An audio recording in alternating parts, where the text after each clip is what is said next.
चिखली शहरातील गजानन नगर येथील रहिवासी संतोष जगदाळे नावाच्या तरुणाचा 5 जुलै रोजी वाढदिवस होता। पारंपरिक पद्धतीने घरात वाढदिवस साजरा केल्यानंतर मित्राचा वाढदिवस थरारक पद्धतीने साजरा करण्यासाठी शेजारील मित्र सर्पमित्र आरिफ खान, रईस खान आणि धीरज पंडितकर यांनी संतोषला वाढदिवस साजरा करण्यासाठी घराबाहेर नेले। इथंच त्याच्यासोबत घात झाला। चॅनलवरती नवीन असाल तर MM मराठी न्यूजला जरूर सबस्क्राईब करा।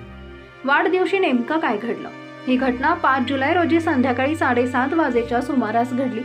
चिखलीतील गजानन नगर येथील रहिवासी संतोष जगदाळे वय वर्ष 31 त्याचा त्या दिवशी वाढदिवस होता। गजानन नगर येथील त्याचे मित्र वाढदिवस साजरा करण्यासाठी एकत्र आले होते।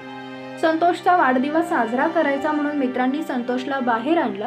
त्यावेळी त्याचा मित्र आरिफ खान, रईस आणि धीरज पंडितकर हे देखील तिथे उपस्थित होते। आरिफ हा सर्पमित्र असून तो नेहमी विविध प्रकारचे साप वागवतो। संतोष जगदाळे याचा वाढदिवस साजरा करत असताना आरिफ व धीरजने त्यांच्या जवळील विषारी साप संतोषच्या हातात देण्याचा प्रयत्न केला। यात सर्पदंश झाल्याने संतोष अत्यवस्थ झाला। त्याला रुग्णालयात दाखल करण्यात आले, मात्र तरीही संतोषचा जीव वाचू शकला नाही।